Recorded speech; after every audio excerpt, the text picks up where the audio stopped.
Inilah perannya puasa yang intinya adalah kesabaran. Hadirin ikhwati wa akhwati fillah rahimani wa rahimakumullah. Lantas dari sini kita diingatkan, kalau kita menjadi pelaku kezaliman, maka segeralah bertobat. Kalau itu zalimnya terkait dengan hak Allah Subhanahu wa taala tentunya. Kalau kezalimannya terkait dengan saudara kita, ya segeralah minta halal kepada yang bersangkutan. Dalam satu hadis yang sahih Rasulullah SAW mengatakan, "Man kanat indahum madlamatun li akhihi." Siapa yang punya kezaliman kepada saudaranya, fi 'irdihi aw syai', pada kehormatannya ataupun suatu yang lainnya, hartanya, keluarganya ataupun lainnya, pernah mungkin menghina, menyakiti orang lain, mengambil harta orang lain, melukai orang lain dan seterusnya, falyatahallal minhul yaum. Kata Nabi SAW, solusinya minta halallah kepadanya hari itu juga. Ini tuntunan Nabi Muhammad SAW yang di tempat kita kadang sulit untuk spontan segera minta maaf, ya. Seringkali menunda, ya. Makanya ada istilah nantilah lebaran pas maaf-maafan itu kan.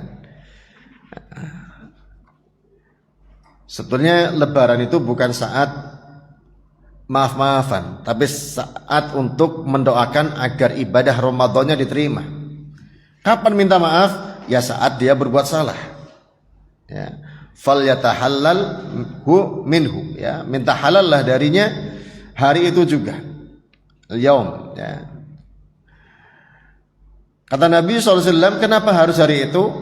Ya sebelum datang kematian yang mengantarkan kepada akhirat, di mana di akhirat tidak berguna lagi permintaan maaf, gak bisa menebus dengan harta, tidak pula menebus dengan yang lainnya. Yang bisa nanti pada hari akhirat adalah tebusan dengan amal solehnya, sebagaimana dalam hadis Muflis juga diterangkan demikian. Kalau orang punya amal soleh dari sholatnya, dari puasanya, dari baca Qur'annya, dari zikirnya, namun dia menzalimi saudaranya, itu akan jadi tebusan untuk diberikan kepada orang-orang yang dizalimi.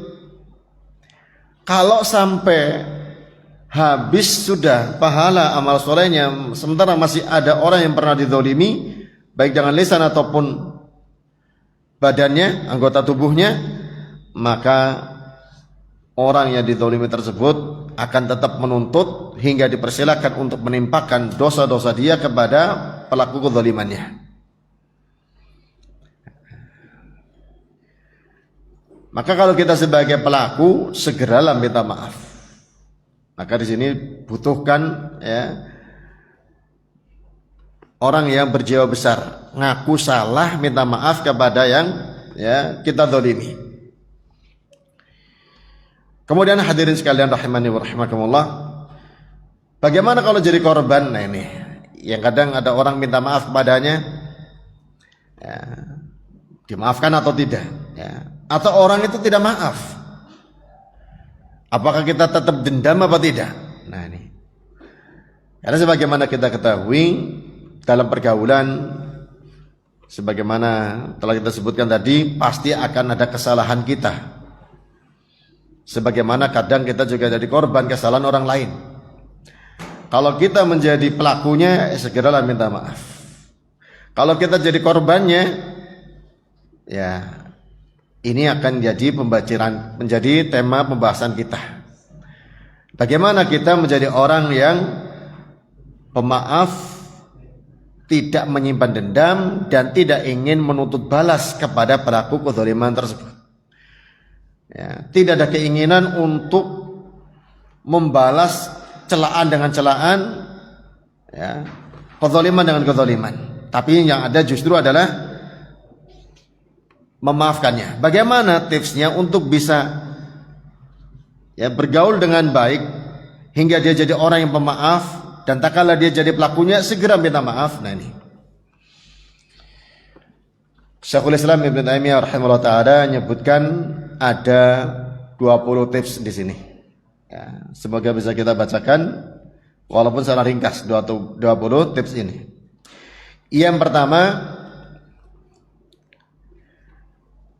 an yashhada anna Allaha khaliqu af'alil ibad. Seorang hamba harus mempersaksikan dengan keyakinan bahwa Allah pencipta perbuatan-perbuatan manusia. Gerak-geriknya, diamnya, keinginannya, semuanya adalah ciptaan Allah Ta'ala. Jadi kalau kita tahu Allah Maha Pencipta, bukan hanya tubuh kita yang diciptakan oleh Allah, tapi perbuatan kita juga diciptakan oleh Allah Subhanahu wa Ta'ala. Apa dalilnya? Lihat surah As-Saffat 96.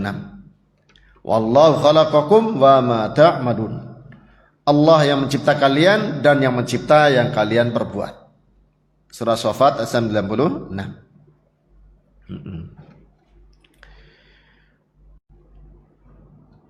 Ini menanamkan pemahaman kepada kita bahwa perbuatan manusia, ya perbuatan kita, perbuatan orang lain, perbuatan siapapun adalah ciptaan Allah Subhanahu wa Ta'ala. Itu mudah kita fahami kalau perbuatan itu baik. Kita punya teman yang Masya Allah, kalau ngomong enak, menyejukkan telinga kita, ya, tentrem di hati. Dan orangnya kalau datang kadang ke rumah kita bawa bingkisan, menyenangkan. Ya. Perbuatan saudara kita yang seperti ini, teman kita yang seperti ini, juga takdir dari Allah. Itu ciptaan Allah Ta'ala. Ya. Kita mengatakan Alhamdulillah, Allah berikan kepada saya teman yang baik seperti ini. Begitu pula sama tak kala kita punya teman yang tidak baik, ngomongnya nyelekit misalnya. Kalau datang hanya untuk utang misalnya, ya, boro-boro bawa hadiah, nyebeli katanya. Ini juga takdir Allah Subhanahu wa Ta'ala. Sama. Yang baik ya takdir Allah, yang buruk juga takdir Allah. Makanya dalam keimanan antu'mina bil qadari khairi wa syarri. Ya. Beriman terhadap takdir Allah yang baik dan yang buruk. Maksudnya apa? Kalau kita mendapatkan perlakuan tidak baik dari saudara kita, mungkin fisik ataupun non fisik, verbal misalnya, dianiaya, dicela, dihina, ya sabar, ini takdir Allah. Nah, tips yang kedua nih, bersambung. Tips yang kedua, seorang hamba mestinya mempersaksikan bahwa takdir Allah yang berupa musibah yang tidak baik itu sebabnya adalah dosa dia. Allah Ta'ala menjadikan orang-orang berbuat jelek kepada kita karena sebab dosa kita. Dasarnya apa? Surah Asy-Syura ayat 30. Wa ma asabakum min musibatin fabima kasabat aydikum. Musibah yang menimpa kalian kadang dengan sebab usaha kalian. Ya. Ini tips yang kedua. Memahamkan kepada kita bahwa musibah berupa kawan yang tidak baik, tetangga yang tidak baik, ya, rekanan yang suka merugikan kita, atau orang yang suka mencela kita, menganiaya kita, yaitu musibah dengan sebab dosa kita. Kemudian kata beliau, kalau seorang hamba tahu itu dengan sebab dosa dia, maka dia segera istighfar kepada Allah Subhanahu wa Ta'ala. Mendapatkan musibah seperti ini, fokusnya justru bertobat dan mohon ampun kepada Allah yang menjadi sebab dia mendapatkan musibah tadi. Nah, namun bilang kau ada suatu sikap, ya, tak kala dicela malah menyerang balik, ya, tidak istighfar, ya, malah mencela orang yang mencelanya, ya, kata beliau fa'lam anna musibatahu musibatun hakikiyah. Ketahuilah musibah dia ya sebenarnya adalah musibah tak kala dia tidak muhasabah, tidak koreksi diri, tidak istighfar tak kala mendapatkan musibah. Karena orang yang tidak bersabar mendapatkan musibah.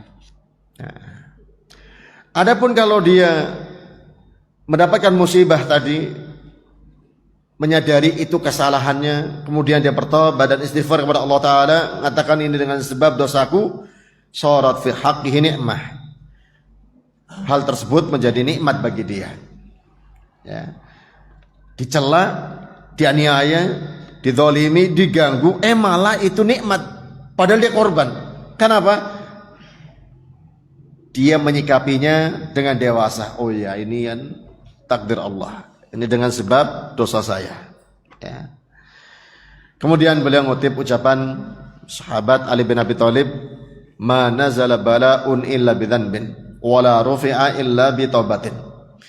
Tidaklah turun suatu bencana kecuali dengan sebab dosa, dan tidaklah diangkat suatu bencana kecuali dengan sebab bertobat. Makanya tak kala ada musibah, seorang tidak menambah dosa lagi dengan mencela orang yang mencelanya, tidak mengkambing hitamkan siapapun, salahkanlah dirinya.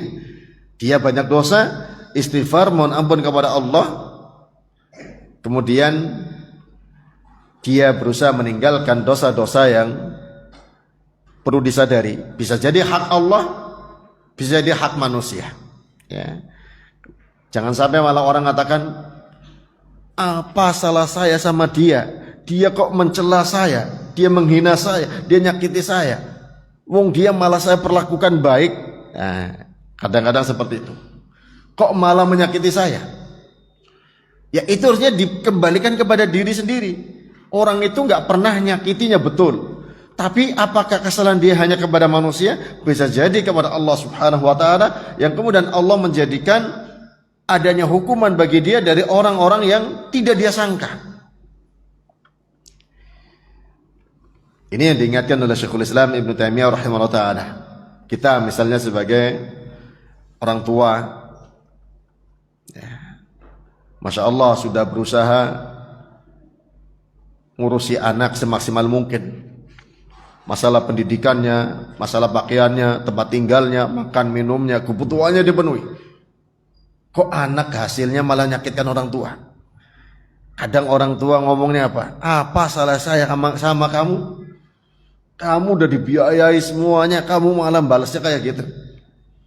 Nah, padahal anak ciptaan Allah, perbuatannya ciptaan Allah Subhanahu wa Ta'ala. Kalau ciptaannya Allah Subhanahu wa Ta'ala tidak membuatnya nyaman, wah itu musibah. Sebabnya dosa dia. Koreksi perbuatannya, koreksi akidahnya, koreksi ibadahnya, ya, dan lain-lainnya. Kaitannya dengan hak Allah dan hak manusia. Mungkin dia zalimnya kepada orang di tempat kerjaan. Mungkin zalimnya dia kepada hak Allah Ta'ala, ada yang tidak dia tunaikan, ya, dan yang lain-lainnya. Itu pula kalau dia mungkin sebagai suami, ya, sudah berusaha memenuhi hak-hak istrinya, tapi istrinya masih luar biasa menyakiti suaminya. Maka jangan semata-mata melihat kepada, ya, pelakunya. Istri kok melakukan begini-begini padahal sudah dipenuhi semua haknya. Oh, bisa jadi karena dosa yang lain, ya. Karena dosa kita bukan hanya kaitannya dengan orang yang melakukan kezaliman kepada kita. Maka dengan pemandangan atau dengan pandangan seperti ini, ya, dengan pola pikir seperti ini, seorang satu sisi dia meredam celah konflik, karena ada celaan gak disambut, ada kemarahan gak disambut, ya, ada potensi-potensi permusuhan gak disambut, justru didiamkan, direnungi untuk mengoreksi diri, ya. Ini luar biasa nasihat dari Syekhul Islam Ibnu Taimiyah rahimahullah ta'ala. Kemudian dalam bertetangga, dalam berinteraksi, semuanya, ya, kadang posisi kita sebagai, ya, pelaku, kadang sebagai korban.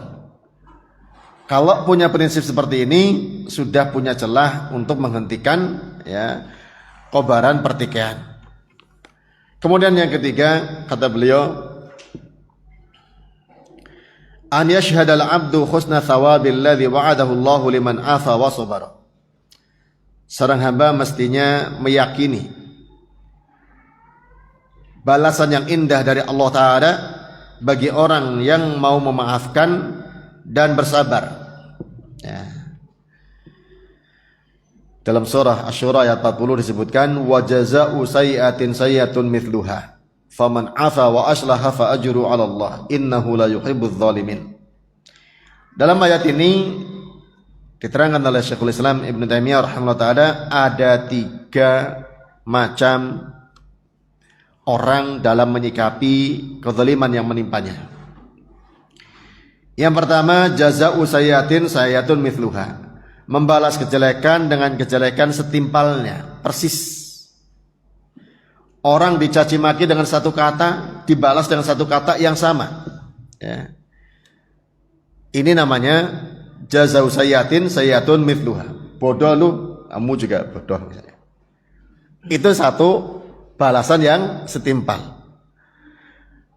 Faman afa wa aslaha fa ajru 'ala Allah. Ini yang kedua. Siapa yang memaafkan enggak membalas, justru memperbaikinya, ya. Dengan memaafkan pelakunya, maka dia dapatkan pahala dari Allah Subhanahu wa taala. Innahu la yuhibbudz zalimin. Allah tidak menyukai orang-orang zalim. Siapa yang zalim di sini? Ini yang ketiga, yang membalas kezaliman dengan kezaliman yang lebih besar. Dan ini yang banyak terjadi pada orang yang membalas ya satu tindakan yang menyakitinya. Kalau dicela dengan satu kata, balasnya 2 kata, 3 kata atau lebih, ya. Maka yang aman adalah diam, tidak membalas, diamnya memaafkan. Maka justru dia mendapatkan ajruhu 'ala Allah. Pahalanya wajib Allah Ta'ala berikan pada dia. Dizolimi dapat pahala. Gimana?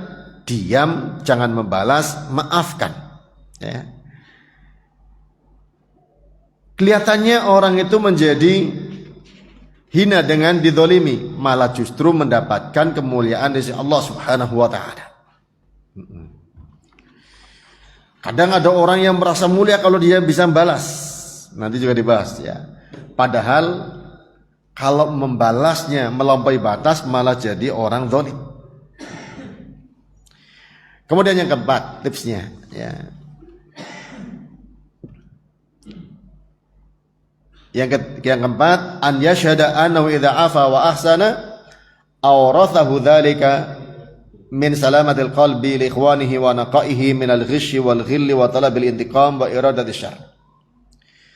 Seorang bila dia mau memaafkan dan berbuat baik,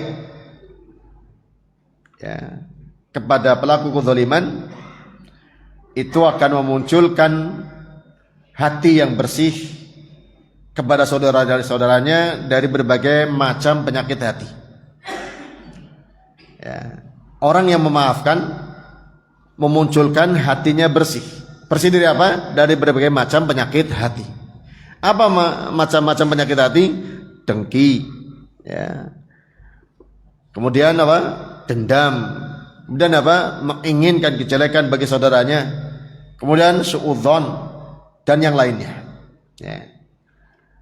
Dengan memaafkan, hatinya terlindungi dari berbagai macam penyakit hati. Dan sebaliknya kalau dia malah justru ingin melampiaskan dendam, yang ada apa? Suudzon, yang ada dengki, yang ada apa? Permusuhan dan yang semisalnya, ya. Hatinya kemerungsung, menjadi punya jarak dengan siapapun yang menzaliminya, ya.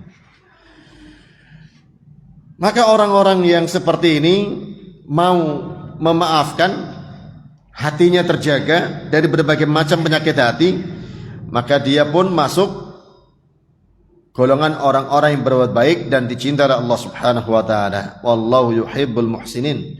Allah mencintai orang-orang yang berbuat baik.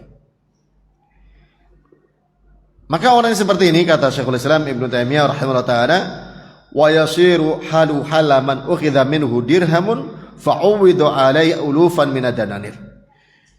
Seperti keadaan satu orang yang dirugikan 1 dirham tapi diganti dengan ribuan dinar. Istilah kita ya mungkin kalau dengan rupiah, hanya dirugikan 1.000 tapi diganti dengan miliaran rupiah. Maksudnya apa? Orang namanya dizalimi kan sakit, kelihatannya hina, yaitu kerugian, tapi kecil. Tak kala dia memaafkan, mendapatkan ganti yang jauh lebih besar. Apa gantinya? Tadi, diantaranya pahala dari Allah, dia sabar, istighfar, kemudian apalagi ditambah dengan terjaganya hati dari berbagai macam penyakit hati kepada saudaranya. Nah, makanya ini tips yang luar biasa kalau bisa melekat pada kita. Jadi kita orang sukses dalam pergaulan. Pergaulan dalam skup yang kecil, rumah tangga, orang tua dan anak, suami dan istri, ya, apalagi lebih luas lagi, butuh tips-tips yang seperti ini. Ya. Dan tak kala seorang dicintai oleh Allah Subhanahu wa taala, Allah taala akan menjadikan orang itu dicintai oleh manusia. Akhirnya orang yang membencinya pun bisa jadi akhirnya mencintainya. Kemudian yang kelima,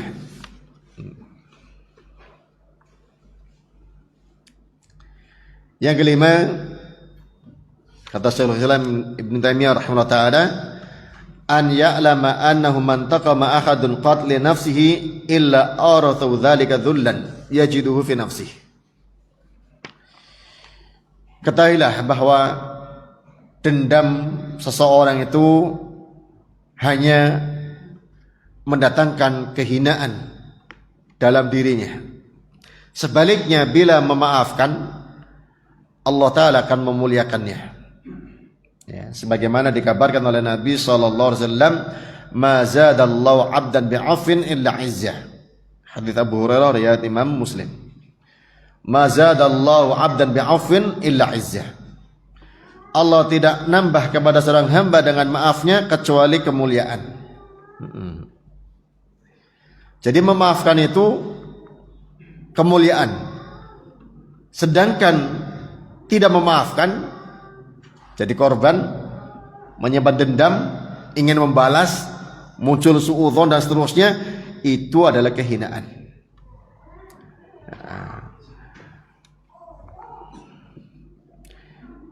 Kemuliaan yang disebutkan oleh Nabi SAW bagi orang yang memaafkan itu suatu yang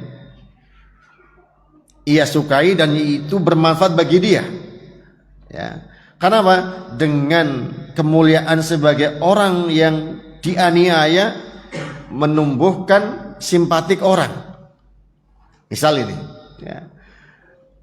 Ada orang jadi korban kezaliman. Umumnya kita simpatik kepada korban atau pelaku? Korban otomatis. Tapi kalau korban itu balas, kira-kira gimana? Wah, sama aja. Wong dia juga balasnya parah gitu kan. Itu orang berantem. Seperti kasus Carok di mana? Di Madura. Awal itu dari ribut-ribut lisan. Karena pelaku dan korban saling membalas, ya akhirnya dua-duanya tercelah. Ya, makanya Nabi SAW mengatakannya, idzal taqal muslimani bisayfihima idzal taqal muslimani bisayfihima fal qatil wal maqtul finnar. Bila dua orang Islam berhadapan-hadapan dengan sama-sama pegang senjata, pedang ataupun lain, maka yang membunuh dan yang dibunuh dalam neraka. Sahabat bertanya, ya Rasulullah, ini orang yang bunuh masuk neraka kita faham, gimana yang dibunuh juga masuk neraka? Kata Nabi SAW, yang terbunuh itu juga punya semangat, harisun ala qatli akhi, semangat untuk membunuh lawannya. Hanya saja dia kalah, ya tentunya. Artinya apa? Saling berbalas. Saling berbalas ini menyebabkan dua-duanya salah, masuk neraka dua-duanya. Tapi kalau yang terbunuh tidak membalas sebagai korban murni, ya, akan disebutkan masuk neraka. Makanya sahabat juga heran, kenapa korbannya masuk neraka? Kata Nabi, ya karena dia semangat membalas, ya kan? Nah, makanya kalau kita jadi korban, lihat, ya, Kita dizolimi, lebih baik ini saudara kita muslim, ya, kita tahan lisan kita tahan anggota tubuh kita, jangan membalasnya, menghindarlah cukup kalau itu berupa fisik, ya. Dikisahkan oleh sahabat Abu Hurairah radhiyallahu anhu, ya, ada seorang laki-laki ngeluh kepada Rasulullah SAW. Inna li qarabah, wa Rasulullah, aku punya kerabat, asiluhum, aku menyambung silaturahmi dengan mereka, wa yaqta'unani, mereka malah mutus. Uhsinu ilaihim wa yusi'una ilayya, aku berbuat baik kepada mereka, mereka malah berbuat jelek kepadaku. Ahlumu anhum wa yajaluna alayya, aku berbuat bijak tapi mereka ngawur kepadaku. Ya. Ini orang ngeluh kepada Nabi tentang sikap saudaranya, ya, yang selalu membalas kebaikannya dengan kejelekan, ya. Dia berbuat baik dibalas dengan kejelekan, apapun kebaikannya dia sebutkan tadi, ya. Gimana ini wahai Rasulullah SAW? Ya. Kalau kita kan jengkel, ya sudahlah, berhenti, wong kita sudah berbuat baik dibalas dengan kejelekan. Kata Nabi SAW, la in kunta kama qulta, kalau kamu seperti yang engkau ceritakan. Nah ini benarnya, ya, nggak tahu Nabi SAW, beliau juga nggak tahu hal gaib, tapi beliau menjawabnya, kalau memangnya kamu ceritakan benar seperti itu, faka'annama tusifuhumul mallah, engkau seolah memberikan bara kepada mereka, ya. Kebaikan yang kau lakukan seperti bara bagi mereka. Namun wala yazalu ma'aka minallahi dhahir, Allah Ta'ala senantiasa menolong engkau, madum ta'ala dzalik, selagi engkau melakukan hal yang demikian. Hadis ini sahih Imam Muslim. Selagi kita tetap berbuat baik, walaupun orang menyakiti kita, jangan dibalas dengan kejelekan, tapi tetap lakukan kebaikan kepadanya. Allah yang membalas kebaikan kita, Allah yang mendukung kita. Adapun mereka, ya urusan mereka, mereka tersiksa. Kebaikan kita bagi mereka adalah bara. Jangan terpancing, ya. Kadang-kadang kita terpancing, ngapain berbuat baik kepada orang yang berbuat jelek kepada kita, ya. Kalau itu memang kerabat kita, ya, saudara kita, terus lakukan kebaikan, karena yang membalas kebaikan kita Allah, bukan orang-orang yang kita perlakukan baik, ya. Makanya tadi, kalau kita dizolimi, kok memaafkan? Apa yang kita dapatkan untungnya dari orang itu? Bukannya kita dirugikan, kita disakiti. Ya, kita dapat kebaikannya bukan dari pelaku kezaliman itu, tapi dari Allah Subhanahu wa Ta'ala. Kemuliaannya dari Allah Subhanahu wa Ta'ala. Nah, ini yang ditanamkan dalam Islam, ya. Kebaikan kita yang membalas adalah Allah Subhanahu wa Ta'ala. Ini pola pikir yang, ya, harus ditanamkan, karena yang ada, kalau orang disakiti kok nggak membalas, dianggapnya ini lemah, ini cemen ini katanya, ya, dianiaya, diinjek-injek harga dirinya, kok nggak pernah balas gitu kan, dianggap sebagai kehinaan. Padahal kalau orang itu tidak membalasnya karena sadar itu takdir Allah, sebab dosa dia, ya, dia lebih baik dapat ridho dari Allah, pahala dari Allah, dapat kemuliaan. Nah ini merupakan bentuk orang yang berjiwa besar, ya, orang yang berlapang dada, ingin mendapatkan yang lebih baik berkali lipat daripada kezaliman yang memang sakit tapi hanya sedikit. Nah. Hadirin sekalian rahimani wa rahimakumullah.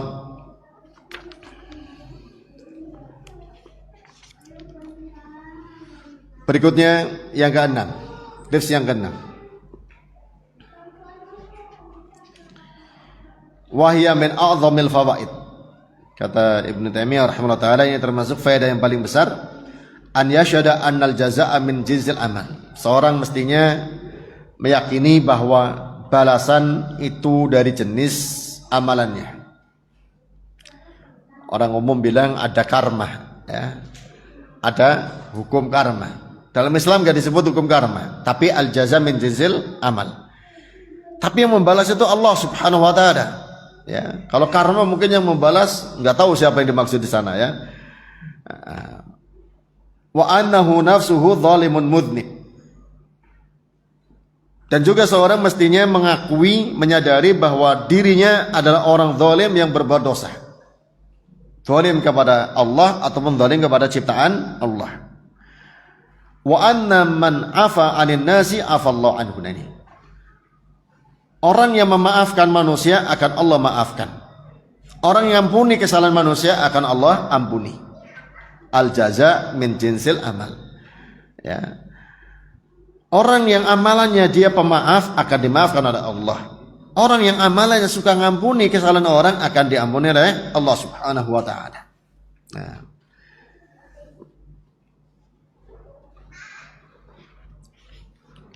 Kemudian kata beliau, bila seorang hamba sudah meyakini bahwa maafnya dia, lapang dadanya, dan kebaikannya terhadap kesalahan orang lain akan jadi sebab Allah membalas kepadanya dari jenis amalan dia, Allah akan memaafkannya, Allah akan mengampuninya atas dosa-dosa dia, maka orang itu akan lebih mudah lagi memaafkan saudaranya, akan lebih mudah lagi untuk bersabar. Wa yakfil aqilu hadil faidah. Kata beliau, bagi orang yang berakal faidah ini sangat cukup sudah untuk jadi orang pemaaf ya. Karena apa? Kita butuh maafnya Allah, kita butuh ampunan Allah. Maka jadilah orang yang pemaaf ya. Pemaaf itu bukan hanya kepada orang jauh yang kesalahannya besar. Justru ini sikap yang harus terus ya melekat pada kita dalam rumah. Sering kadang kita jengkel pada pasangan kita, suami ataupun istri ya. Suka ngomel ya, ribut. Tahan, kalau sedang ada yang ngomel duluan, yang lain tahan, sabar. Oh ya itu dosa saya ya. Kalau saya nggak memaafkan, saya nggak dimaafkan oleh Allah. Kalau saya nggak menyadari ini dosa saya, gimana saya dapat ampunan dari Allah Subhanahu wa taala ya. Maka akan berhenti peluang terjadinya keributan. Tapi kalau menyambut ya, suami sedang ngomel, istri kok ikut nyambut, membalas, ya sudah nggak berhenti ya. Padu akhirnya ya, dengar sampai luar, kedengaran sampai keluar kadang-kadang. Tapi kalau yang satu sedang tinggi ngomel, yang satunya diem dengarkan, iya ini istighfar ya, dosa saya ini ya. Nah kadang-kadang yang ada dalam benak kita membela diri. Kita benar, saya apa salahnya? Kok dimarahi begini ya? Nah, ini yang menjadi sebab terus berlanjutnya konflik. Ya. Tapi kalau sedang ada yang marah, nah, ini yang jadi pegangan. Ya. Sampai 6 ini aja sudah luar biasa. Kita mendapatkan solusi dari ya problem-problem yang kita jalani dalam kehidupan sehari-hari.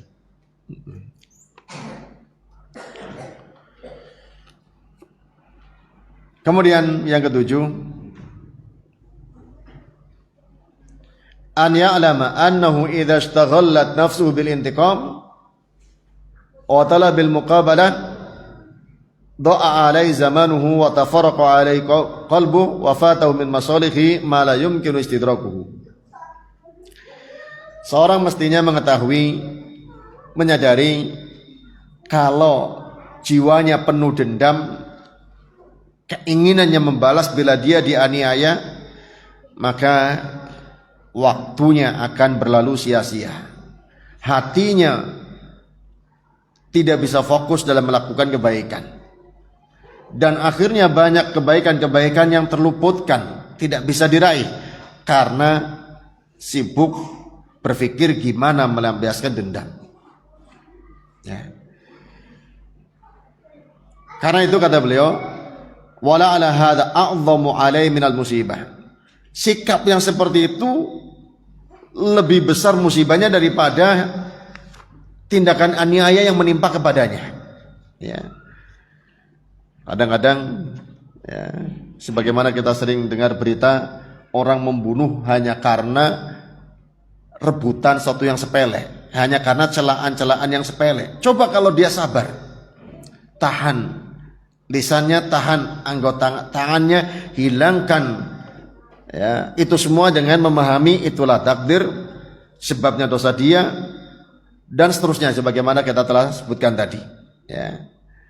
Maka tidak akan muncul rencana-rencana untuk melakukan kezaliman yang lebih besar kepada orang yang menzalimi kita. Hanya orang yang seperti itu pendendam, ya, menyimpan keinginan membalas, ini orangnya tidak maju-maju. Karena dalam pergaulan pasti akan menjumpai orang yang menyakitinya, sengaja ataupun tidak sengaja. Dalam semua pergaulan kadang kita sedikit-sedikit ada guyonan, orang menganggapnya guyonan, kita menganggapnya serius, sakit hati. Gimana membalas? Ya. Makanya waktunya habis untuk itu. Pikirannya kacau, ingin membalas terus. Akhirnya hidupnya tidak meraih keberuntungan.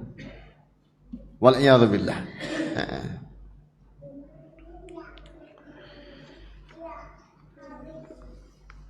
Oleh karena itu diterangkan oleh Syekh Abdul Razak rahimahullah ta'ala, semestinya seorang tak kala dia kadang-kadang jadi korban bully istilahnya, ya, guyonan tapi dia jadi korban, ya, diledeki terus, atau bahkan mungkin ada yang sampai dianiaya, ya.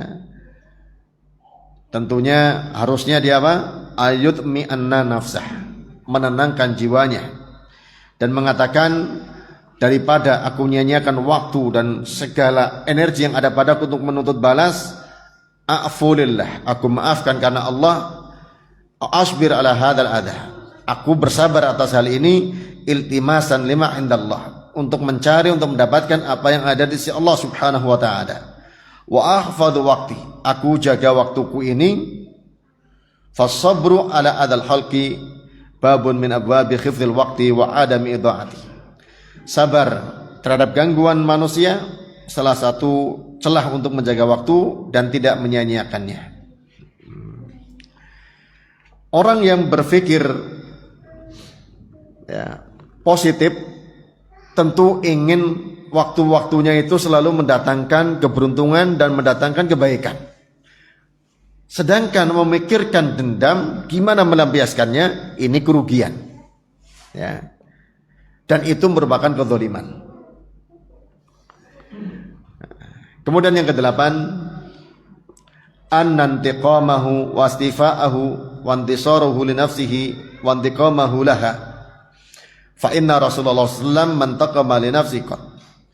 Orang yang menuntut balas, ingin melampiaskan dendam, membela dirinya, itu semua semata-mata membela egonya, membela dirinya semata.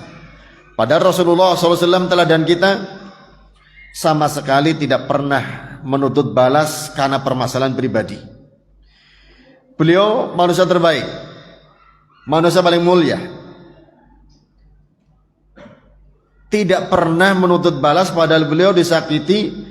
Tak kala disakitinya terkait hak Allah, tak kala beliau diganggu terkait dengan masalah agama. Karena tak kala beliau belum diangkat jadi nabi dan rasul, orang yang sangat dicintai oleh masyarakatnya, ya. Gak ada yang pernah merasa tersakiti oleh Nabi SAW. Orang-orang mengganggu beliau, orang-orang menyakiti beliau karena beliau ngajak manusia kepada tauhid. Tak kala sudah mendeklarasikan sebagai nabi dan rasul, ya. Karena beliau diangkat nabi dan rasul umur 40 tahun, baru setelah itu banyak orang mengganggu beliau. Sebelumnya gak ada. Kenapa? Akhlaknya sangat baik. Beliau disakiti bukan karena pribadi beliau, ya, tapi karena menyampaikan ajaran Allah subhanahu wa ta'ala. Jiwa beliau masya Allah, jiwa yang sangat bersih, akhlaknya sangat mulia. Menyakiti beliau karena beliau sebagai seorang nabi dan rasul, itu pun beliau memaafkan semua orang yang menyakitinya, ya. Bandingkan dengan kita, ya. Kita kalau dianiaya oleh orang lain, diganggu oleh orang lain, disakiti oleh orang lain, ya karena kesalahan kita, ya, karena pribadi kita, nggak terkait dengan agama kita. Kebanyakannya demikian.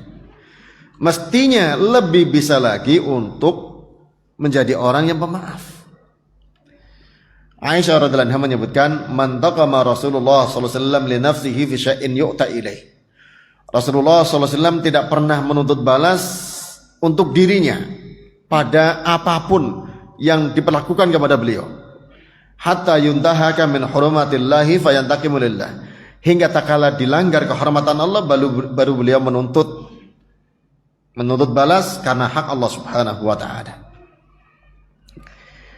Maka diingatkan oleh Syekh Abdul Razak, di antara tips untuk bisa jadi orang yang berjiwa besar, pelajarilah indahnya kehidupan Nabi Muhammad sallallahu alaihi wasallam, terutama di fase-fase dakwah beliau di Mekah sampai dengan beliau kemudian hijrah ke Madinah, kembali lagi Fathu Mekah. Orang-orang yang dulu menzalimi beliau sudah ketakutan akan diperlakukan seperti apa kita ini. Dulu kita melakukan begini, kita menzalimi Nabi begini. Mereka sudah ketakutan. Tapi oleh Nabi SAW diberitahukan semuanya dimaafkan. Ya. Semuanya dibebaskan. Akhirnya mereka pun masuk Islam berbondong-bondong karena akhlak Rasulullah Sallallahu Alaihi Wasallam.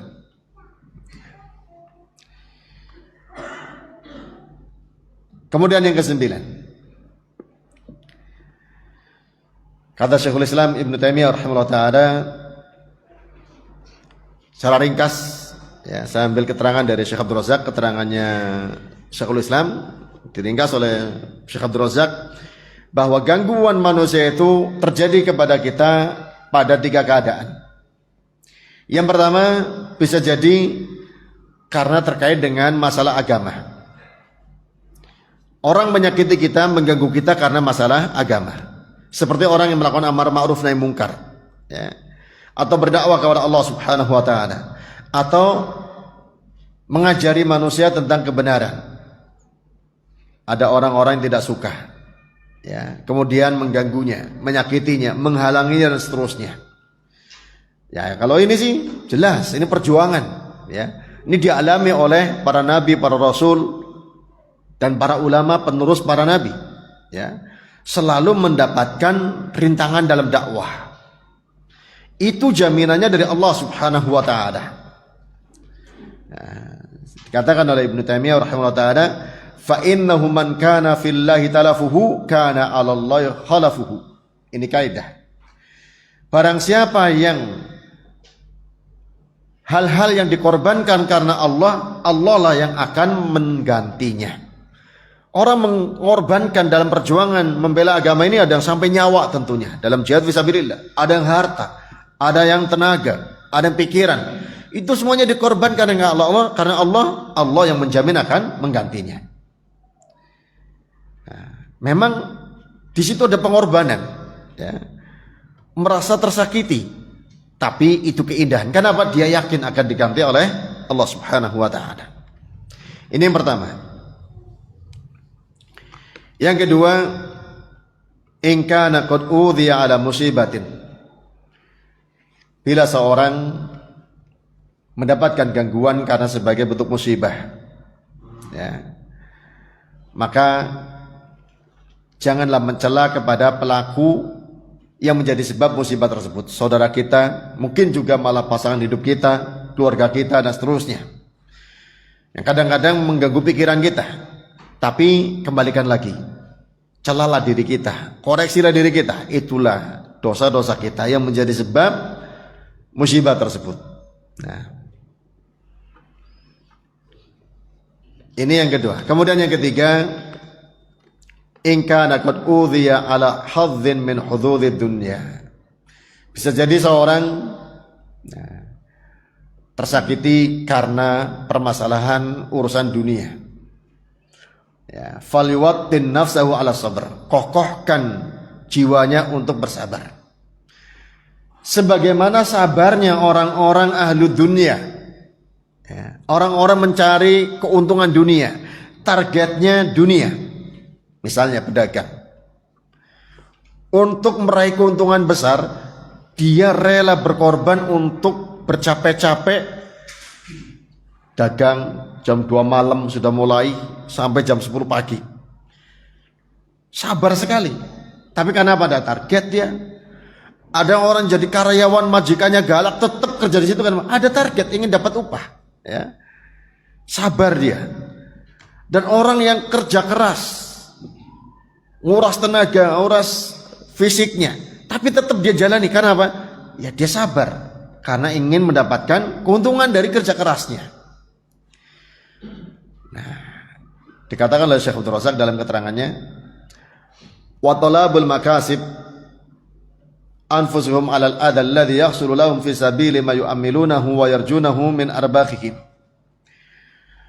Orang-orang yang mencari keuntungan, mereka sabar atas gangguan-gangguan yang mereka dapatkan di jalan apa yang mereka angan-angankan, di jalan apa yang sedang mereka tempuh untuk meraih keuntungan, ya. Makanya kadang ada seorang kepala rumah tangga pisah sama istri dan anaknya demi mendapatkan gaji besar.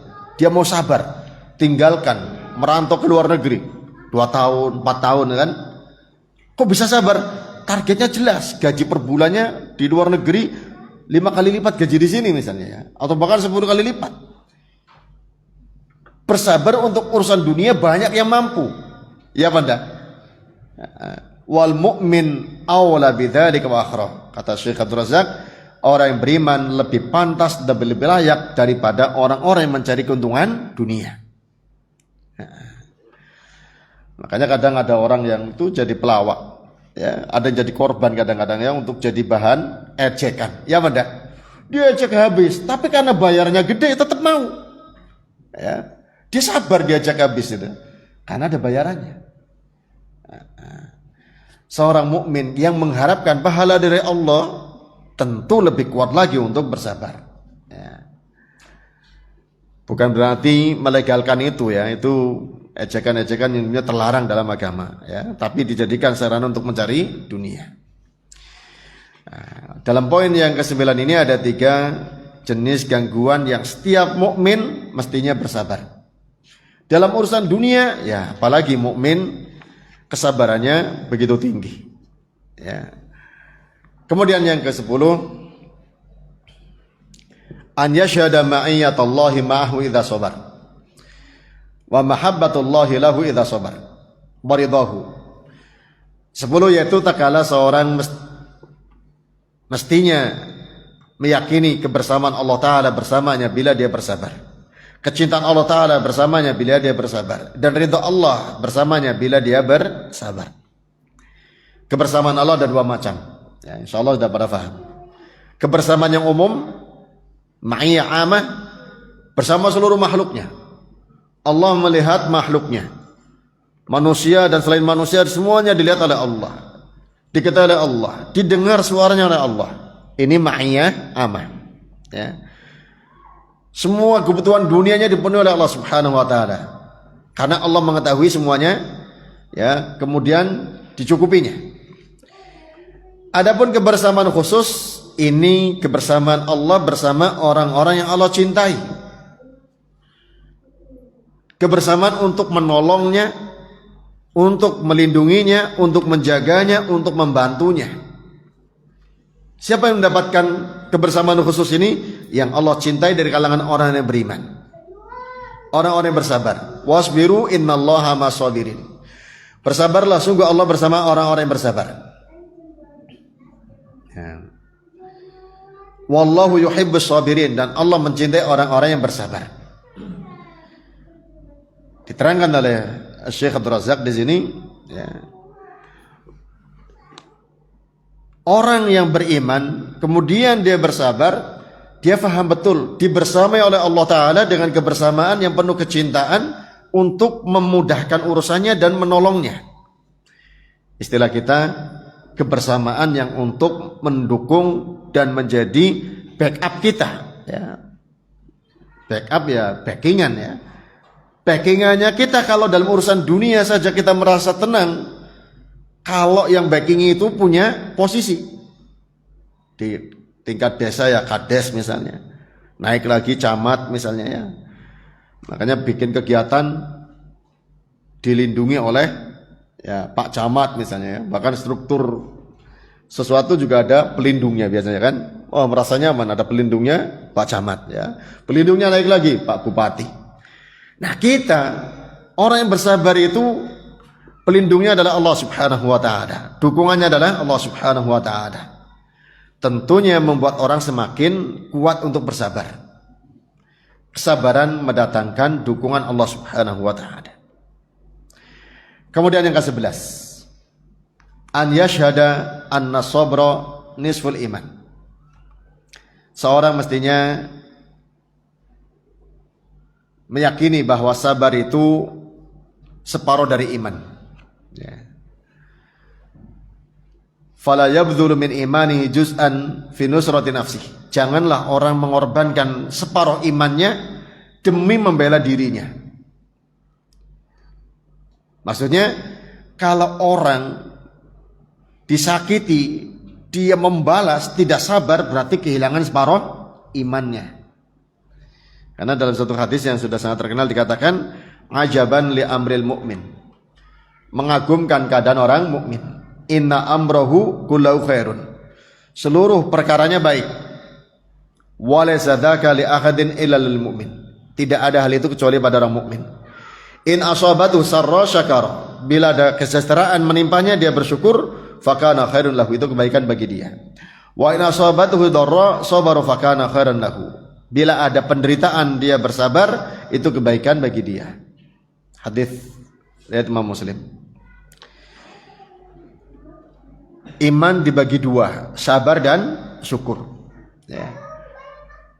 Kalau orang dalam rangka bela diri kok tidak bersabar, ya, berarti dia mengorbankan imannya demi membela dirinya. Kata Ibnu Taimiyah rahimahullah taala beliau lanjut, fa idza sabara faqad aghraza imanahu wa sanahu minan naqsi. Bila orang bersabar, dia telah menjaga imannya dan melindunginya dari kekurangan. Wallahu yadfa'u 'anil ladzina amanu, dan Allah membela orang-orang yang beriman. Nah, makanya yang namanya bersabar itu bukan hanya saat menjalankan ketaatan, bukan hanya saat meninggalkan maksiat, juga termasuk bahkan yang paling pokok, sabar itu tak kalah menjalani takdir Allah yang tidak nyaman. Di antara takdir Allah Ta'ala yang tidak nyaman, ucapan manusia, perbuatan manusia, siapapun manusia itu kepada kita, ya.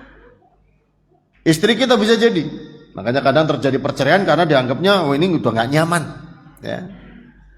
Orang tua dan anak juga demikian, apalagi yang lebih luas lagi.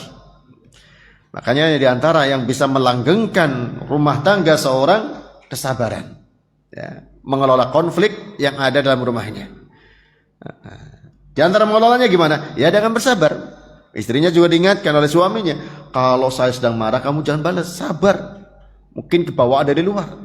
Nanti kalau kamu lagi marah pun ya saya sabar misalnya. Karena kita sama-sama punya dosa, ya. Kemudian hadirin sekalian rahimani wa rahimakumullah, Allah Ta'ala menyebutkan dua sifat ini dalam Al-Quran, ya, dalam beberapa tempat. Inna fi dzalika la ayatil likulli sabarin syakur. Disebutkan bersamaan. Sungguhnya dalam hal tersebut terdapat ayat-ayat bagi orang yang bersabar dan bersyukur, ya. Ini merupakan ciri orang mukmin. Kemudian yang ke-12, an yashhada anna sabrahu hakamun minhu ala nafsih wa qahrun laha. Bahwa sabarnya seorang itu adalah kemampuan dari dirinya untuk menundukkan hawa nafsunya. Kemampuan yang Allah Ta'ala berikan untuk mengalahkan hawa nafsunya. Karena perlu diketahui, sebab orang berbuat dosa itu ada dua, internal dan eksternal. Internal adalah an-nafsul ammarah bisu, jiwa yang memerintahkan berbuat jelek. Itu internal kita, ya. Makanya kalau di bulan Ramadan katanya setan udah dibelenggu, kok masih ada orang berbuat maksiat? Ya setannya dibelenggu, itu eksternal masalahnya, ya. Eksternal itu dari syaitan, syayatunul insi dan syayatunul jin. Syayatunul jin itu yang dibelenggu, syayatunul ins juga dibelenggu. Dan jiwa kita juga nggak dibelenggu, ya kan?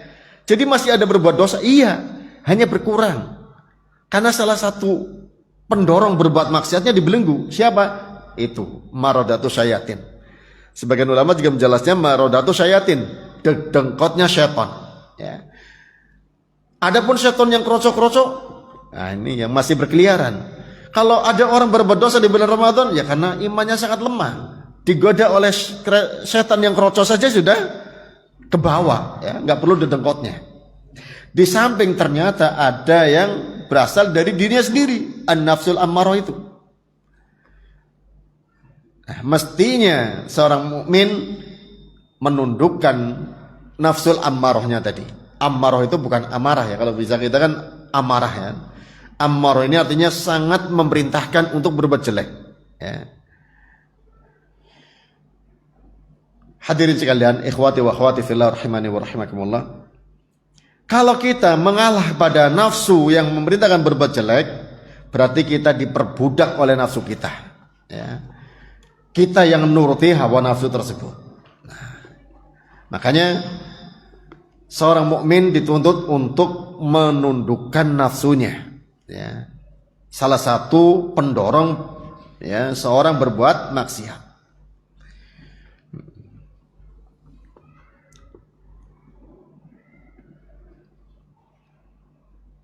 Kemudian kata Syekhul Islam Ibnu Taimiyah rahimahullah taala, "Fala wa lam yakun fi sabri illa qahruhu li nafsihi wa li syaitanihi, fa khina idzin yadhharu sultanun lil qalbi wa tathbitu junudihi wa yafrahu wa yaqwa yadrudul aduwa anhu." Kalaulah tidak ada dalam kesabaran kecuali menundukkan kepada jiwanya dan kepada syaitannya, ya. Jadi kesabaran itu menundukkan nafsunya sekaligus untuk menundukkan syaitan. Yang syaitan ngalir kepada aliran darah kita, masuk ke pikiran kita. Maka saat itu akan nampak kekuasaan hatinya, ya, kekuatan ya yang ada dalam dirinya. Hingga dia merasa bahagia, merasa kuat untuk mengusir musuh berupa nafsu dan syaitan yang ingin menyusup ke dalam hati kita. Sayatinul jin, itu yang menyusup ke dalam hati dan pikiran kita. Nah, maka orang yang bisa menguasai jiwanya itulah orang yang kuat. Kan itulah Nabi SAW mengatakan, laisa syadidu bisu'ah. Bukanlah kekuatan itu dengan adu fisik, gulat, gelut atau semisalnya. Innama syadidul ladzi yamliku nafsahu indal ghadab. Tidak lain orang yang kuat adalah yang menguasai jiwanya saat dia marah. Makanya Nabi SAW menasihatinya la taghdab, jangan marah, maksudnya jangan melampiaskan amarahnya. Marah itu dalam hati, ya. Marah itu spontanitas. Jangan marah maksudnya apa? Kuasai lisannya, kuasai anggota tubuhnya. Kalau orang yang tidak menguasai lisannya dan anggota tubuhnya, keluar hujatan, ya. Orang marah. Kalau dia tidak bisa menguasai tubuhnya, tangannya ngamuk, ya, lempar, banting, nendang dan seterusnya. Ya. Bukan orang yang bersabar. Ya. Orang sabar itu menguasai jiwanya, kemudian mengendalikan anggota tubuhnya. Kemudian yang ke-13, an ya'lama annahu in sabara fallahu nasiruh. Seorang muslim mestinya tahu bahwa bila dia bersabar, Allah lah yang menolongnya. Sebagaimana disebutkan tadi, kebersamaan Allah dengan orang-orang yang bersabar. Wala budda fallahu wakilu man sabara. Suatu keniscayaan Allah itu menjadi penolong orang yang bersabar. Wa ahala dzalimahu 'ala Allah, dan memasrahkan pelaku kedzalimannya kepada Allah Subhanahu wa taala. Wa man intasara li nafsihi, adapun orang yang membela dirinya, wakalahullahu ila nafsih, Allah pasrahkan dirinya kepada dirinya sendiri. Ya, karena dia membela diri, ya sudah silakan urusin diri. Fakana huwa nasirullah, dia membela dirinya. Dirinya lemah, membela yang lemah. Kita manusia lemah, ya. Membela dirinya yang lemah, yang nggak mampu, ya. Kalau ingin yang lemah dibela, ya carilah pembela yang kuat. Allah Ta'ala yang kuat, Allah Ta'ala yang Maha Kuasa tentunya. untuk mendapatkan belaan dari Allah Ta'ala, ya bersabarlah. Dalam satu hadis yang sahih dikatakan, wa annan nasra ma'asabri, kemenangan itu bersama kesabaran. Dikisahkan sahabat Abu Bakar As-Siddiq dalam suatu kesempatan pernah dicela oleh orang Arab Badui, dihina. Rasulullah SAW di situ melihat senyum-senyum, karena sahabat Abu Bakar itu dicela diam, nggak bantah. Orang Arab Badui ini terus ngulang-ulang celaannya. Akhirnya sahabat Abu Bakar suatu kesempatan bantah, balas celaannya orang Arab Badui tersebut. Di saat sahabat Abu Bakar As-Siddiq ini membalas,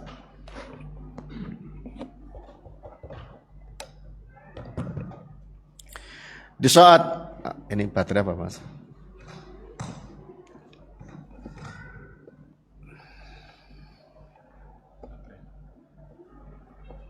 Habis ininya. Saya kira suara saya yang habis, malah speakernya yang habis.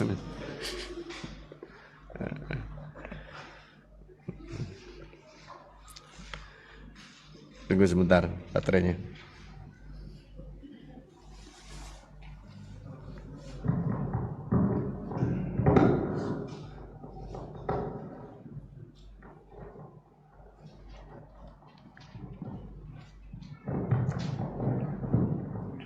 Nah, tak kala sahabat Abu Bakar As-Siddiq membantah dan membalas celaan orang Arab Badui tersebut, Rasulullah SAW bangkit berdiri meninggalkan tempat tersebut.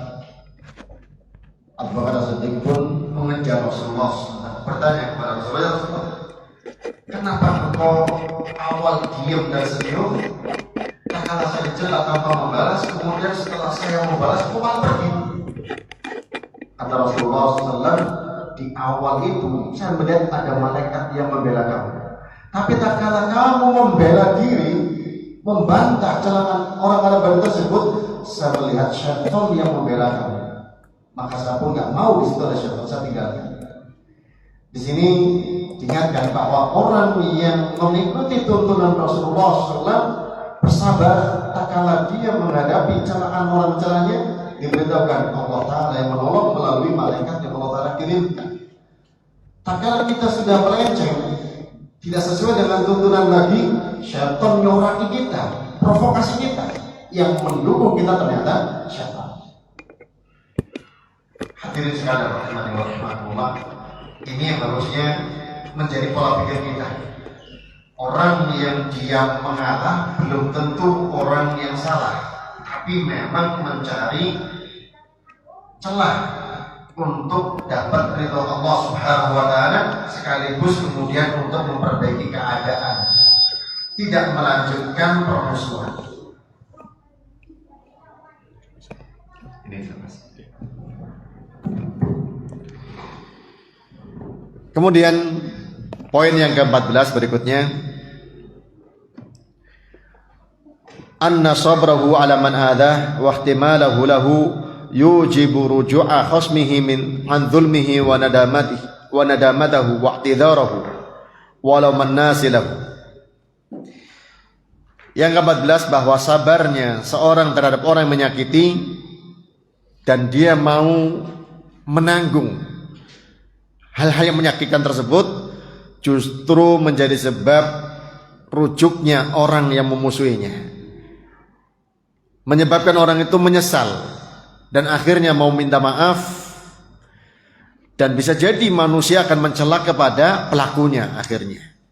Ini yang telah kita sebutkan sebagiannya di awal, dan ini akan menjadi sebab redanya konflik dan orang malu mendoliminya, dia akan segera mau minta maaf atas perbuatannya.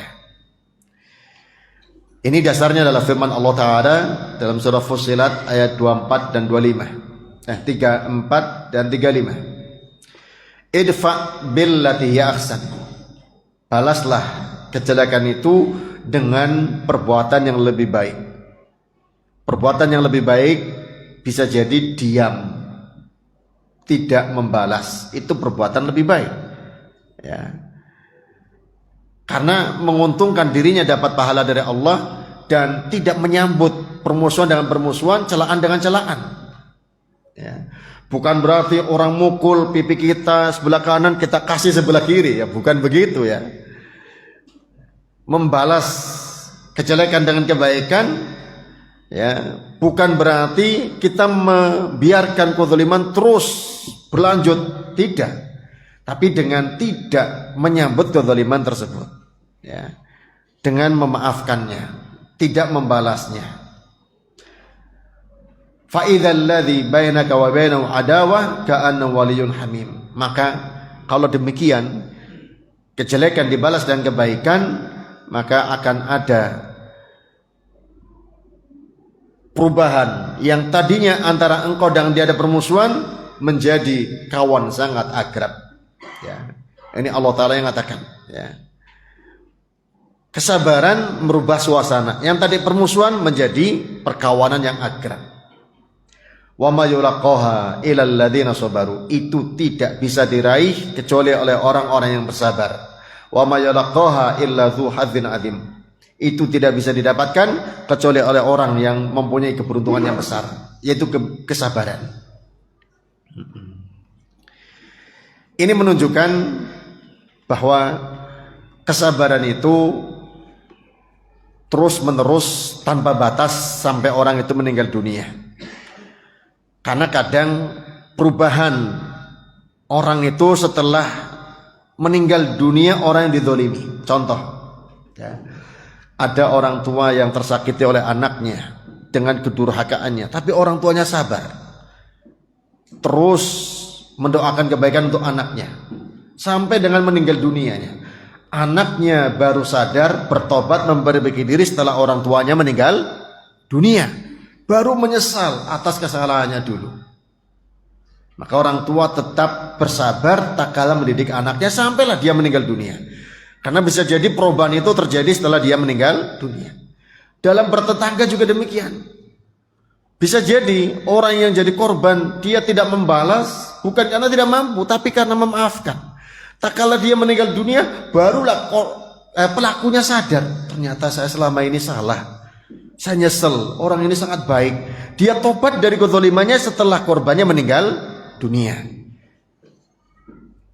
Yang tadinya permusuhan menjadi hubungan baik walaupun tidak di dunia, akan menjadi kebaikan di akhirat kelak. Dan itu banyak terjadi di dunia. Ya. Orang-orang yang beriman kepada Nabi Muhammad SAW banyak yang dulu adalah musuhnya. Ya. Yang dulu adalah musuhnya karena pemaafnya Rasulullah Sallallahu Alaihi Wasallam. Kemudian yang ke-15, ada 20, nyandak apa enggak ini ya? Rubbama kana intiqamuhu wa muqabalatuhu sababan li ziyadati syarri khasmihi wa quwwati nafsihi. Tips yang ke-15 perlu diketahui bahwa kalau orang menuntut balas, melampiaskan dendam, itu malah justru menjadi sebab bertambahnya keburukan lawannya. Semakin merasa kuat dan merasa punya posisi untuk menimpakan kezaliman yang lebih besar lagi. Kalau pihak lawan ya menyambutnya, ya akhirnya gayung bersambut terus menerus, nggak berhenti. Ya. Malah kadang orang itu merasa, oh ini saya berarti benar ini, dia melawan gitu kan. Ya, ini. Akhirnya orang yang zalim merasa benar karena ada perlawanan dari yang dizalimi. Adapun kalau dia bersabar, korbannya ya memaafkan, ya tentunya kata beliau wal aqil la yakhtaru a'dhama ad-dararaini bidaf'i adnahuma. Orang yang berakal tidak memilih madarat yang lebih besar, ya padahal bisa memilih madarat yang lebih kecil. Kenapa milih yang madaratnya lebih besar? Ya, pilihlah madarat yang lebih kecil. Ya, apa madarat lebih kecil? Ya memaafkan. Namanya dizalimi madarat, tapi dengan memaafkan akan mendatangkan manfaat yang lebih besar. Karena betapa banyak orang yang melampiaskan dendam justru menimbulkan kejahatan, kemadorotan yang lebih besar lagi, ya. Bahkan seringkali sampai menghilangkan nyawa. Kata beliau, wa kam qad dhahabat nufusun, betapa banyak hilang nyawa, ya, karena tidak ada yang mau mengalah, tidak ada yang memaafkan. Wa ri'asatun wa amwalun, bahkan kepemimpinan dan harta hilang karena dendam. Lau afal madlum la baqiyat alaihi, kalau yang dizalimi memaafkan, akan eksis jiwa-jiwa manusia yang tak bersalah, akan langgeng kekuasaan, kepemimpinan dan harta. Hadirin sekalian rahimani wa rahimakumullah, ini nasihat dari orang yang sangat berpengalaman, ya. Syekhul Islam Ibnu Taimiyah rahimahullah taala, seorang dai dan seorang mujahid, ya. Hingga kesibukannya dalam berdakwah dan berjihad, keluar masuk penjara karena beliau dakwahnya juga berjihad melawan alul bid'ah yang mempengaruhi kekuasaan, mempengaruhi penguasa saat itu, hingga beliau sering masuk penjara. Beliau bersabar menghadapi musuh-musuhnya, ya. Musuh yang langsung dari orang kafir ataupun dari orang-orang Islam di kalangan alul bid'ah, ya. Maka beliau menulis ini karena memang dari pengalaman yang beliau jalani. Kalau beliau membalas, justru kejahatan pelaku-pelaku tersebut semakin meningkat. Cara meredamnya dengan memaafkan diantaranya. Nah, makanya kadang di tengah masyarakat, ya, orang-orang yang dianggap mungkin tanda kutip preman dan semisalnya, ya, nggak perlu dihadapi dengan frontal, ya, malah justru dimaafkan aja, dimaklumi, malah kadang dilondoi kata orang Jawa, ya. Nah, dengan seperti itu akan berkurang, paling tidak stabil dulu. Kalau bisa berkurang, akhirnya malah bisa simpatik, ya. Tapi kalau sudah tindakan preman dibalas dengan tindakan preman, ya tarung akhirnya, ya. Timbul kerugian di sana sini, bisa jadi nyawa sebagaimana beliau sebutkan, ya, bukan kemaslahatan yang diraih. Nah, ini metode yang diajarkan oleh beliau, dan ini yang ditempuh oleh para asatidzah kita tak kala menghadapi gangguan-gangguan dari sebagian kaum muslimin. Ngalah, sabar, ya. Di balik itu nanti akan ada balasan dari Allah Ta'ala yang kadang di luar dugaan. Kemudian yang ke-16, anna man i'tada al-intiqam wa lam yasbir labudda an yaqa'a fi dzulmi. Orang yang terbiasa untuk melampiaskan dendam, membalas dan tidak mau bersabar, pasti terjatuh dalam kezaliman. Kita saja, ya, kalau sedang konflik, bertengkar dengan pasangan kita, ya, siapapun yang dului kok kita balas, ya, akhirnya bisa jadi kita yang tadinya korban jadi pelaku, ya, lebih berat lagi. Kadang cari pembenaran, ya, balasan harusnya lebih keras daripada perbuatannya, ya keliru. Harusnya kita jadi korban memaafkan, bukan membalas. Kalau membalas akhirnya kita menjadi pelaku kezaliman juga, bisa jadi lebih parah, ya. Makanya kan yang sering, ya, salah motivasi dari orang tua, kalau kamu disakiti oleh kawan, balas, jangan diem aja, jangan cemen katanya, ya. Kalau teman mukuli sekali, kamu balas 5 kali. Wah, ini motivasi yang keliru, ya. Kadang-kadang maksudnya apa? Biar orang jadi sungkan, biar dia jadi segani. Ya keliru. Itu gak sesuai tuntunan agama, ya. Kemuliaan itu bukan dengan kezaliman, ya. Kemuliaan bukan dengan kezaliman, justru dengan memaafkan. Kata Nabi SAW, ma zadallahu abdan bi'afin illa izza, ya. Kenapa bisa begitu motivasinya? Ya karena tontonannya jadi tuntunan, ya. Kalau di sinetron, di televisi, dalam bentuk film atau apa, seringkali gitu, ya, yang jadi lakon menuntut balas atas kematian anaknya, atas ini, atas itu jadi lakon masalahnya, seolah-olah itu benar, padahal itu bukan tuntunan Islam, ya. Yang ada memaafkan, ya. Kalau mau membalas setimpal, serahkan kepada penguasa, ya.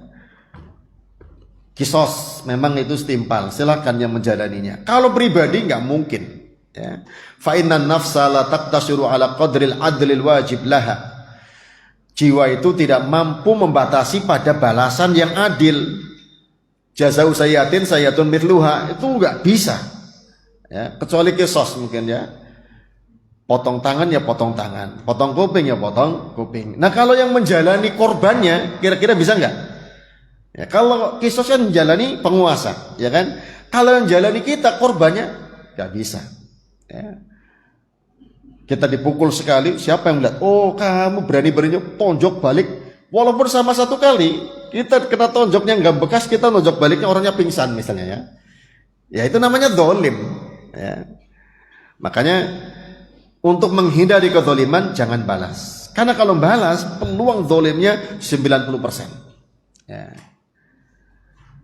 Karena manusia lemah, untuk bisa bersikap adil dalam membalas, kata beliau, ini sulit sekali. Bahkan dikatakan walam yasbir labud dan yaqwa fi dzulmi, tidak akan sabar, mesti akan terjatuh dalam kezaliman. Adapun kalau dia mampu bersabar, ya, maka akan diganti dengan kemuliaan yang sebenarnya sebagaimana kita terangkan di awal. Kemudian diterangkan oleh Syekh Abdul Razak, anna sabra aslam, sabar itu lebih selamat. Lalu disebutkan sabar, tahan lisannya, tahan anggota tubuh kita. Ya. Bukan hanya hati. Ya. Kadang ada orang ya sabar tapi kan ada batasnya, ya kan? Babak belur masih sabar terus, misalnya kan. Nah ini, tentunya perlu difahami kesabaran ini tidak berarti diem saja dipukuli, ya lari, menghindar, minta tolong, ya. Tapi jangan membalas. Biar masyarakat tahu bahwa dia korban. Ya. Ini yang kadang-kadang orang ya mengatakan ada batasnya. Batasnya kematian. Ya. Kalau dia mati sebagai korban itu kebaikan bagi dia. Ya. Karena pelakunya lah yang menanggung semua ya dosanya. Karena kalau dia membalas muncul permusuhan juga sebagaimana sebutkan tadi, bila dua muslim berhadapan-hadapan dengan senjatanya saling berusaha untuk melukai, ya, akhirnya terjatuh dalam kezaliman.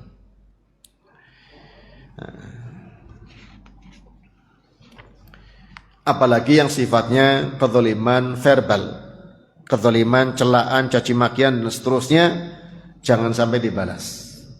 Ya, karena bisa jadi memang itu kenyataan kita. Ya kita harus memperbaiki diri. Ya, kita istighfar kepada Allah Subhanahu wa taala. Yang ke-17 barangkali terakhir ya, karena waktu sudah jam berapa Mas? Ya 6 menit maning ya, 6 atau 7 menit lagi. Ke-17, anna hadhil madlamah allati dzulimaha hiya sababun imma li takfiri sayiatihi araf idarajatihi.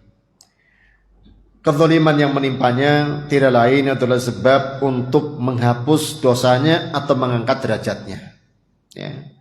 Karena musibah itu dengan sebab dosa dia. Kalau dia menyadarinya, ya, menerimanya, itu akan terampuni dosanya. Dan itu mengangkat derajatnya kalau dia memaafkan, sebagaimana kata Nabi SAW tadi, mazadallahu abdan bi'afin illa izzah. Ini berarti orang yang kuat mentalnya, berjiwa besar, ingin dapat ampunan Allah, ingin terangkat derajatnya. Adapun kalau membalas, tidak bersabar, hilang peluang tersebut. Tidak terampuni dosanya, tidak terangkat derajatnya, bahkan bisa jadi berbuat dosa dengan kezalimannya, berbuat dosa dengan merasa dirinya bersih. Saya salah apa? Saya dosa apa kok diperlakukan seperti ini? Nah ini. Padahal Allah Ta'ala mengatakan wala tuzakku anfusakum, janganlah kalian mensucikan diri-diri kalian. Maka jadi orang yang berpeluang mendapatkan kebaikan dari kezaliman butuh ilmu, ya, butuh bimbingan, bukan sekadar emosional. Dalam mendidik anak, dalam bergaul juga butuh bimbingan, bukan hanya dari pengalaman hidup. Kadang pengalaman hidup kita tidak sesuai tuntunan, karena kita sering pengalamannya hasil olahan orang-orang kafir yang disuguhkan dalam bentuk tontonan. Ya. Sebagaimana yang saya contohkan tadi, ya, kebanyakan ya, yang ditontonkan kepada kita tak kala korban menuntut balas itu adalah pahlawan. Demi anaknya, demi istrinya, demi keluarganya. Ternyata bukan begitu tuntunan agama. Ya. Hadirin sekalian, rahimani wa rahimakumullah, ini insyaallah yang bisa kita sampaikan. Ada 17 poin dari 20. Ya, semoga sisanya kesempatan lain bisa kita sempurnakan. Wallahu ta'ala a'lam bissawab. Subhanakallahumma wa bihamdik asyhadu an la ilaha illa anta astaghfiruka wa atubu ilaik. Wassalamualaikum warahmatullahi wabarakatuh.